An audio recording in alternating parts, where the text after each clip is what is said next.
Welcome to another episode of Think with a Drink. That's the weekly series brought to you by the Aries Foundation for Financial Education.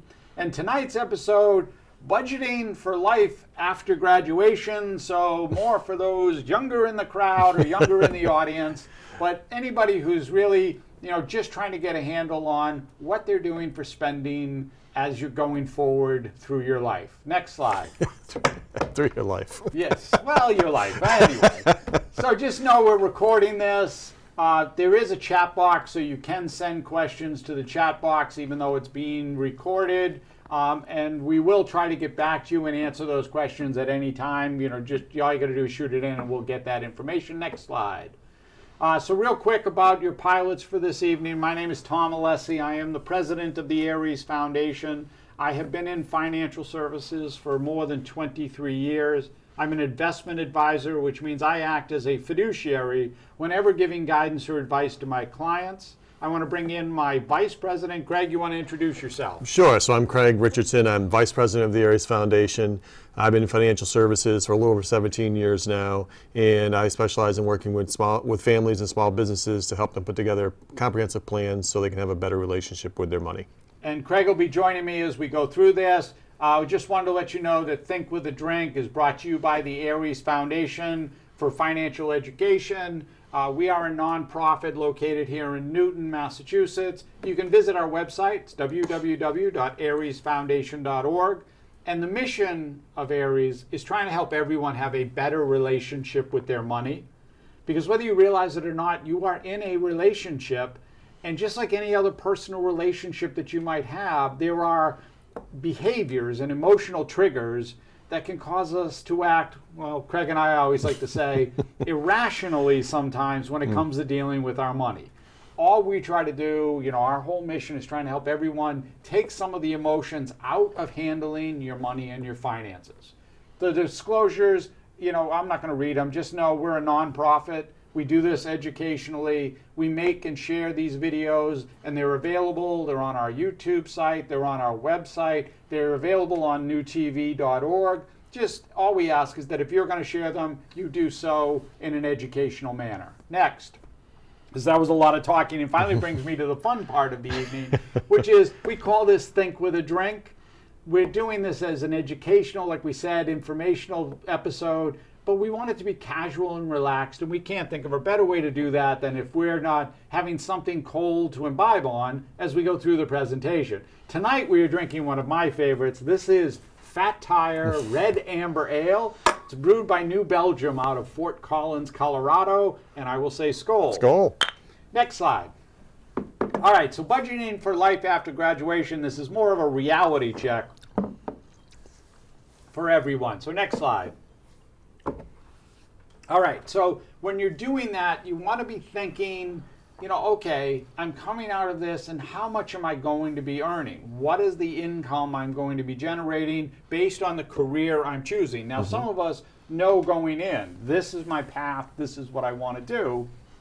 Some of us, the path moves. Right. It changes as we go along. So just understand that as you're determining or deciding, what profession you want to do or what you want to do, there's two sides to it, right? There's loving what you do. Yep. And then there's getting paid. So you want to make sure that you've got sort of a marriage between the two, right? Yeah, I mean, you want to know what your goals are. Is it about, I want to have the most income I can possibly have, or I want to have the best job satisfaction? If you're going to have both, that's wonderful, but you got to decide which is the most important to you. Right. You're going to be working a long time. It's really good if you can enjoy it.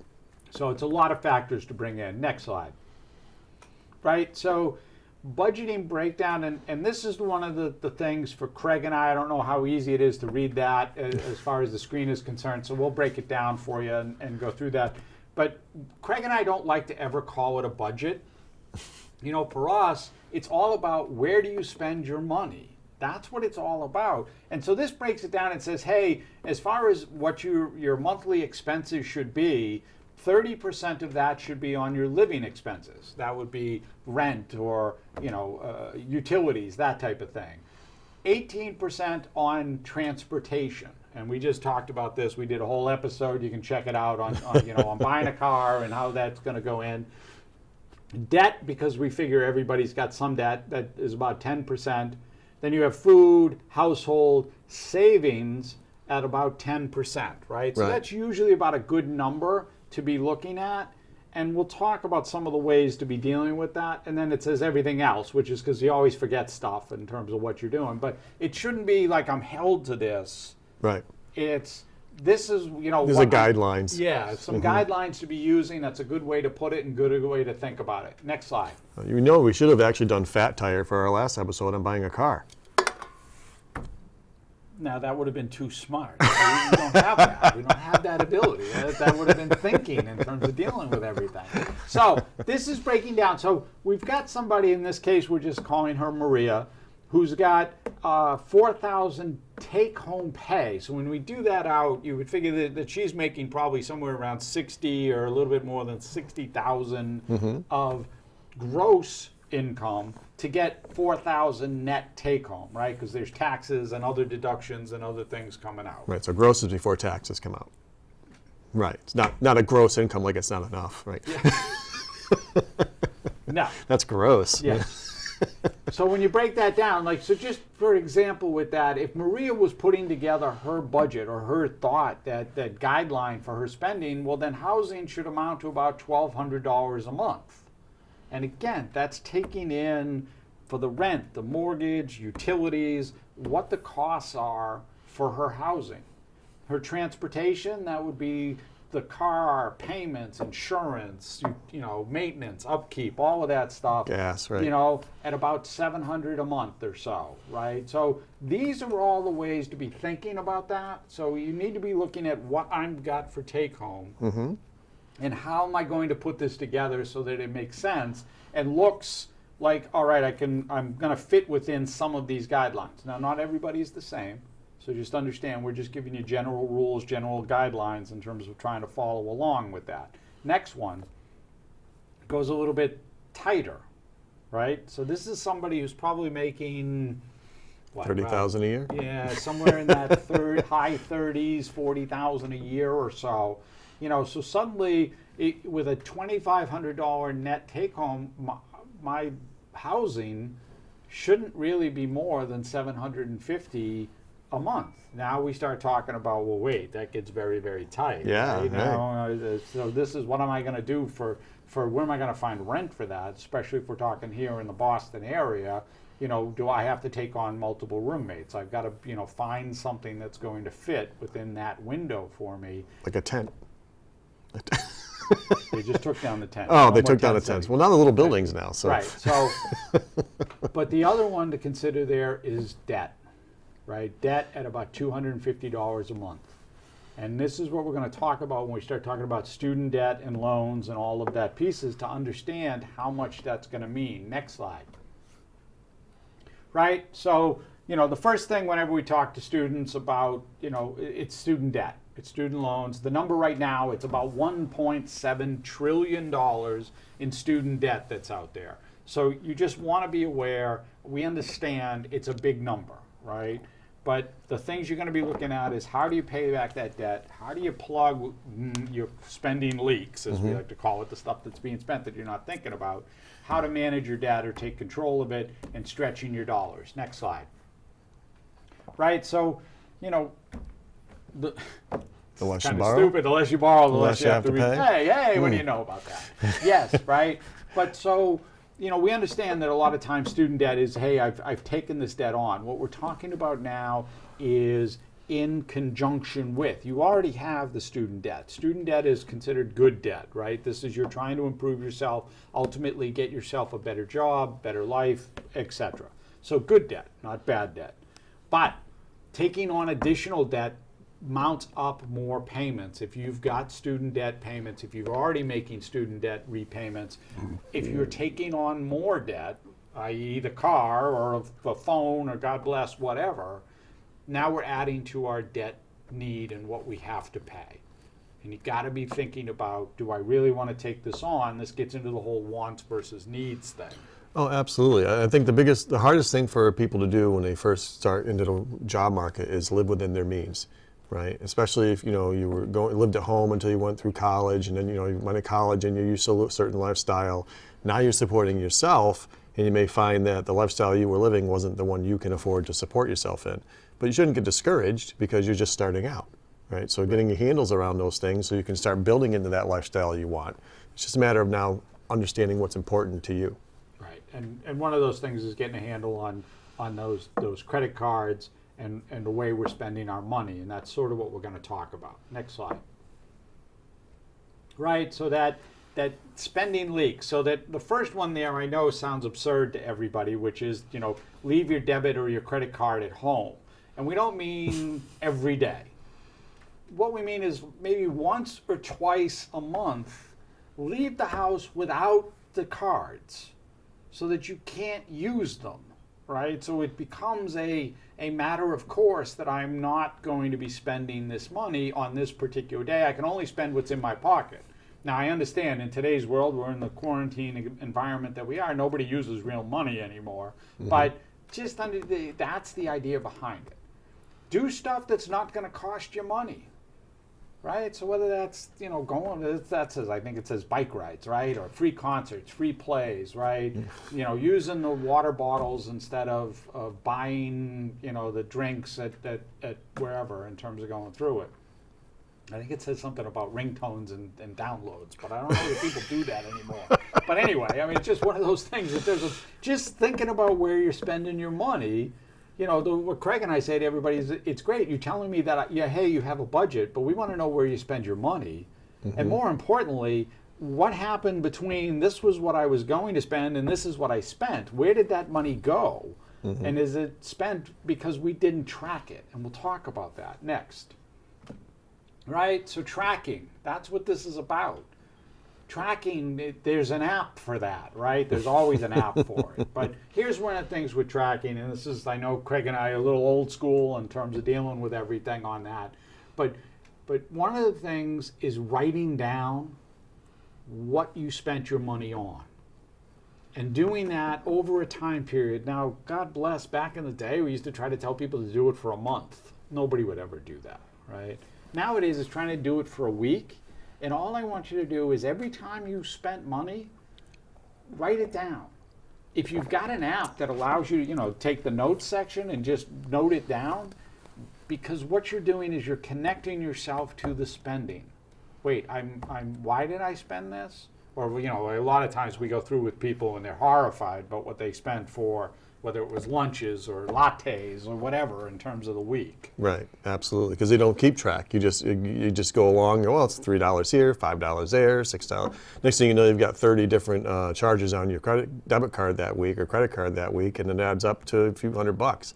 And you're wondering, where did my money go? Where did my money go? So that's one of the things in terms of getting a handle on it that you want to really, whether you use an app, whether you just use, you know, pad and paper, a little note card, a little diary type of thing, that's what you want to do in terms of trying to track it, because the other is a lot of times, and this is where we get to the whole emotional component. We told you about that. It's our mission statement. Why are we spending the money? Why did we do it? What's it making us feel? A lot of times we spend to make ourselves feel better for a variety of different reasons. And so writing it down sort of will help connect that to say, gee, did I really need to buy this? Or why did I want to buy this? How did this make me feel in buying it? And can I do without it? Yeah, I mean, Amazon, I saw a package the other day and it said on the side of the package contains happiness. I'm like, oh, okay. Yeah, the happiness is gone. It's a box of happiness, yes. Is gone. Next slide. Right, so Credit cards. Credit cards, it's a plastic world. We get it, right? But try to limit it to just one card. We understand everybody has to have one, but we know, and especially now, this happens to be around the holidays, that every single store that you walk into is going to offer you deals and offer you cards. And the problem is we tend to get caught up in that. And next thing you know, we've got open debt in a lot of different places that we are not able to sustain and get on. And we'll talk about paying down debt in a second. Really, if you can only use the credit card in emergency situations, ultimately the best. Whatever happened, the car broke down or whatever occurred, I have to get this repaired or I have to get this done today, that's when I'm dipping in and using the credit card. Otherwise, not really using it unless you know that you are going to be able to pay that balance off at the end of the month instead of accruing some sort of debt with it. Pay more than the minimum, but we'll talk about that when we get to debt strategies next. So debt repayment, again, I don't know if you can see the board or not in terms of going through this, but basically what this says is a $2,000 balance and 18% credit. And you may say, gee, 18%, that sounds awfully high. You would think that, but in 2021, the average interest that is being charged on a credit card today is over 16%. Oh yeah, easily. That's the average interest rate on a credit card in 2021, over 16%. And so if you just look at that and say, if I took 5 years to pay this off, it actually increased the cost of that $2,000 item by 50%. Went from $2,000 to $3,000. Just by, I can make that $50 a month payment. I can certainly do that to get that paid off. That seems reasonable to me. And it ends up costing me $1,000 over the life of the loan. Had we been able to hold off, put money aside, make a down payment of maybe $500 or $1,000 and only had to borrow $1,000, could I have gotten that paid off sooner and then not had that cost of that extra $1,000 on it? Those are the things you need to be thinking about when you're taking on debt. Next. So one of the biggest things that Craig and I expound as far as debt, there are different ways to handle debt and there's different ways to come up with debt repayment. But one of the biggest ones for us that we subscribe to is what we call the momentum method. And what the momentum method says is that I'm going to take the smallest debt that I have, regardless of how much interest I'm being charged on it, and I'm going to focus all of my payments there.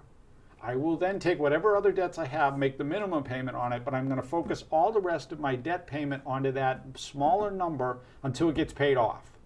Then once that gets paid off, I'm going to do the same thing with the next number and the same thing with the next number. It's a psychological trigger. It says I have accomplished this, I did something, I was able to accomplish it, I can take care of this. The problem for most people is they use what is known as the shotgun method and they just spread that around and try to get all the debts paid down, and it doesn't work. And we get frustrated by it and we get overwhelmed, and next thing you know, we're still, as Craig likes to say, on the hamster wheel. You were on the hamster wheel. You're trying to get off the hamster wheel, right? So just understand there are ways that you can tackle debt. We know sometimes it feels like it's overwhelming and there's courses of last resort in terms of going through it. But if you really subscribe to, I'm going to focus on paying down this one debt first and then moving on, you'll find yourself making movement and having progress to it and being better handle on all of it. And also remember too, if you're struggling with debt, you're with the majority of Americans in this country. A lot of people struggle with debt. You shouldn't beat yourself up or feel like less than because you're struggling. Just manage what you can and get to the other side. Yes, it's a big lesson as far as making sure that you're taking a handle on it. Know that it's there, but you've got to deal with it.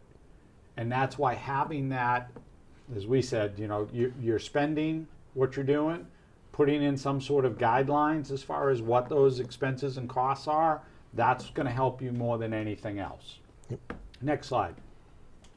Right, so making your money go further, this is talking about just ways of being a better saver, right? And so for a lot of that is just tips and ideas and thinking, what can I do where I'm not actually spending money for something?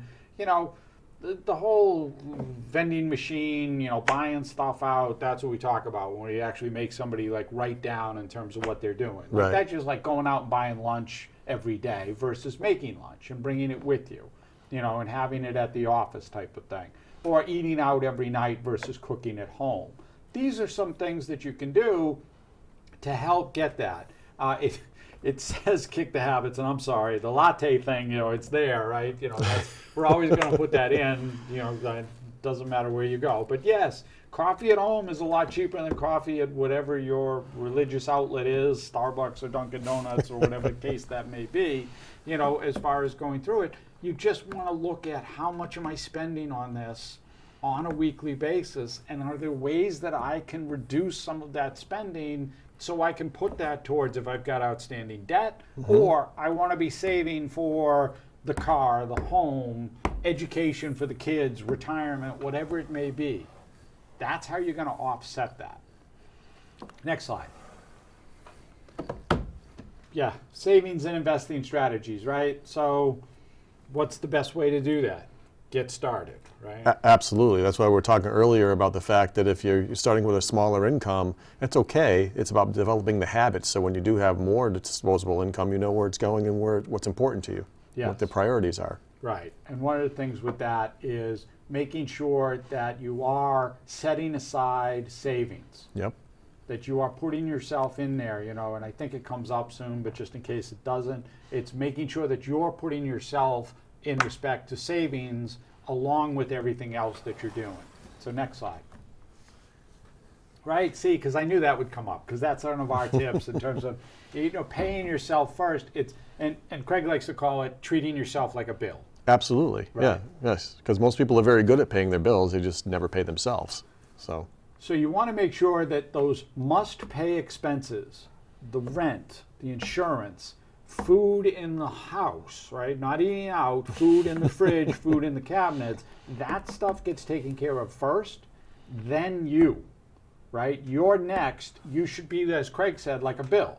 You should be the next thing. That should be your savings, whether we're talking about building up an emergency reserve, whether we're talking about trying to put money aside for savings, whether that's for transportation or, like I said, purchasing a home type of thing. That needs to be next for you. Then we get into all the discretionaries, the lattes and the other stuff that goes on there in terms of what's there. But you've got to put yourself in place. Next. Retirement, who cares? We get it, right? This isn't one lifetime for somebody who's in their 20s. It's two life. It's funny. I was just having this conversation with somebody the other day. Three, right? It's two lifetimes away, retirement, right? You're talking, if you're in your 20s to get into your 60s, that's two more lifetimes than what you've already lived. So who's really thinking about that? The one thing you can never get back is time. Time is more important than anything. Go to the next slide. We'll walk you through this with it, right? Unless you're Marty McFly. Yes. Then we're going back to the future. So here's the idea, right? So you've got two individuals. Basically, they're similar aged, but what one of them did is from age 22 to 31, they put $1,000 a year away, which was a total of $9,000.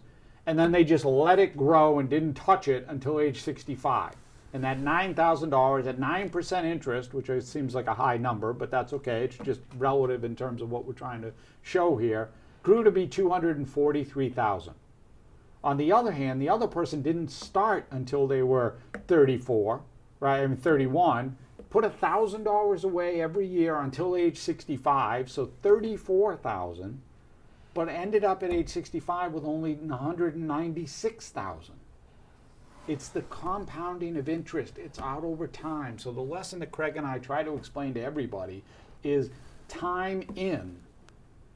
Don't wait. We do this whole thing about the savings train never gets into the station. We get it. This is what we hear all the time. I'm going to wait till my loans are paid off, then I'll start. Right. Right, then I'm going to save for a house, then I'll start. Now we got married, we're going to have a baby, we're going to wait until then. The next thing you know, you're 45 years old and you haven't started to save for retirement. Well, this is also not talking about the throwaway money, right? Some people don't put into a 401k and they get a match, but they're not thinking about retirement in their 20s and they forget their first job, so they don't even get the match because they're not contributing. And so that's free money. It's free money. Yeah, that's what I said, the throwaway money. Yes. It's throwaway. It's free money. Next slide. Right? So, understand what the costs are going to be for you. Try to figure out a budget that you're going to be able to live with your net take-home pay that's going to work for you, right? Whether in all of the things that you have to pay, but also making sure that you are in that as well, right? Paying yourself, and whether that's building up an emergency reserve fund, putting some money away for retirement, whatever the case may be, you got to make sure that's there. Next slide. So that's just really it. You can go to the next slide from there because that's just the summary screen on there. So one of the things we try to do for everyone is try to help them sort of get that path done, right? You never know where the road is going to take you. Everything twists and turns. So you just want to be prepared. And that's part of what we do at Aries, is try to help everyone sort of get a clear path on that road. Next slide.